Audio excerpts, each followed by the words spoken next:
Bonjour, bienvenue dans cette partie du projet sur le style de la partie compétences.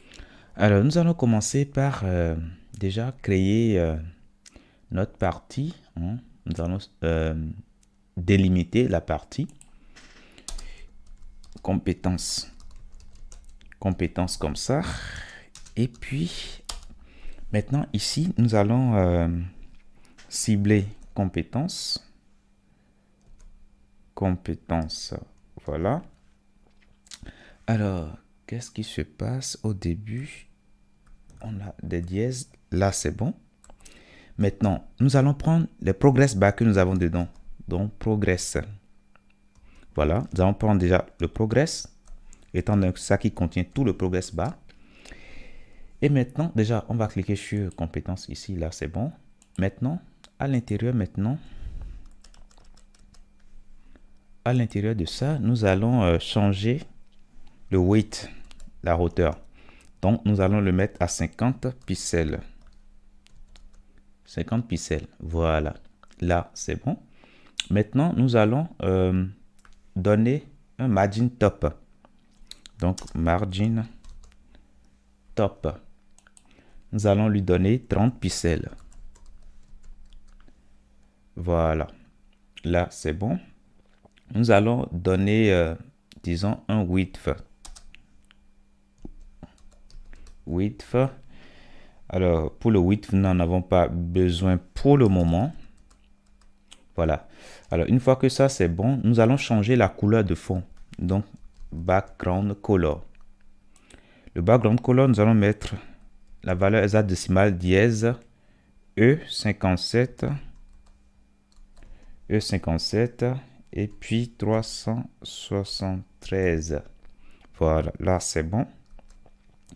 Alors, une fois que ça c'est fait, nous allons continuer par travailler sur le progress bar.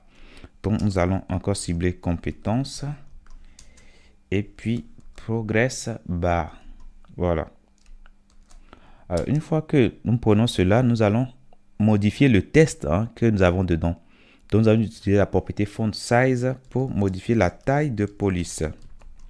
Font size de VH. De VH, voilà. Et puis, après cela, nous allons rendre ça un peu gras avec la propriété font weight. Font weight, nous allons utiliser bold. Voilà, comme ça, ce sera un peu gras. Alors, une fois que ça, c'est fait, nous allons continuer. Nous allons définir la propriété test shadow pour faire un peu de l'ombre autour. Mais là, on voit que l'écriture, c'est encore très petit. Donc, on peut changer ceci. On va mettre 1.9 EM. Voilà. Là, c'est bon. C'est beaucoup plus visible. Sinon, un peu trop visible. Mais bon, c'est pas mal. On va laisser comme ça.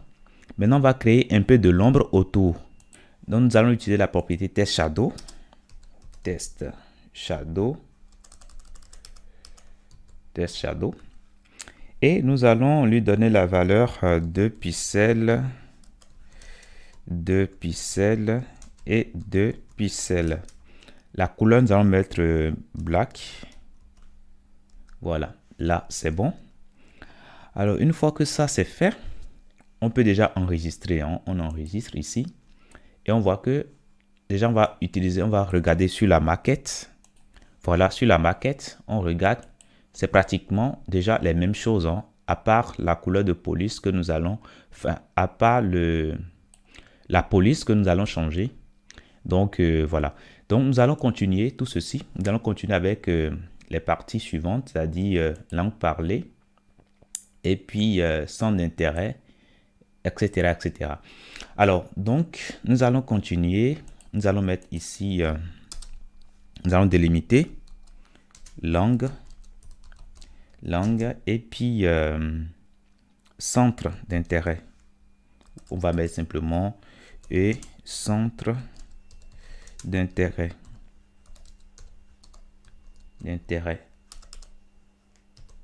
Comme ça, voilà. Et une fois que ça c'est fait, nous allons cibler ces parties-là. Donc, on va mettre dièse, dièse langue. Alors, on va regarder bien les sélecteurs pour ne pas se tromper. Alors, dans la partie, on va rabattre tout ceci parce que ça ne nous sert plus. Alors, langue parlée, on a ID langue parlée comme ça. Alors, donc, voilà, langue parlée comme ça. Et nous allons changer sa couleur. Donc, color, ce sera dièse 0D 47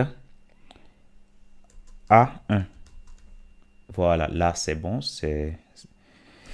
voilà. Maintenant nous allons continuer par enlever les puces, donc list style none. Voilà. Alors list style none, sur ça ne marche pas, mais si on fait ça sur les LI, ça marchera. Alors là c'est bon. Une fois que ça c'est fait, nous allons continuer par définir un padding. Donc padding, nous allons lui donner la valeur 1.5 EM. Voilà. Alors c'est très écarté, donc on va plutôt mettre disons 0.2. Voilà, là c'est bon. Ici c'est courant et non courant, donc du coup on va modifier ça après. Lorsqu'on va en bas, on veut appliquer les mêmes propriétés pour ce que nous avons ici, sans intérêt. Alors nous allons déjà mettre le sélecteur, centre d'intérêt et puis LI. Voilà. Et donc on a les mêmes propriétés qui agissent pour les deux. Et on veut aussi les mêmes propriétés pour qualité. Donc on va mettre déjà le sélecteur de qualité et puis LI. Voilà, là c'est bon.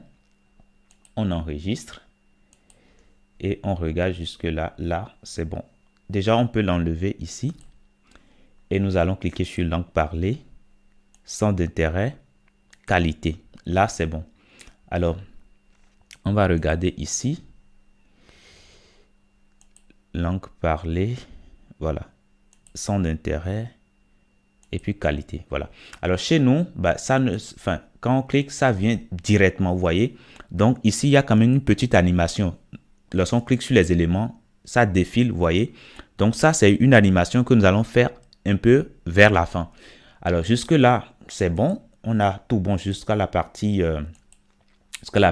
qualité. Donc dans la prochaine partie, nous allons faire la partie contact. Je vous dis merci d'avoir suivi cette partie et à très bientôt dans la prochaine.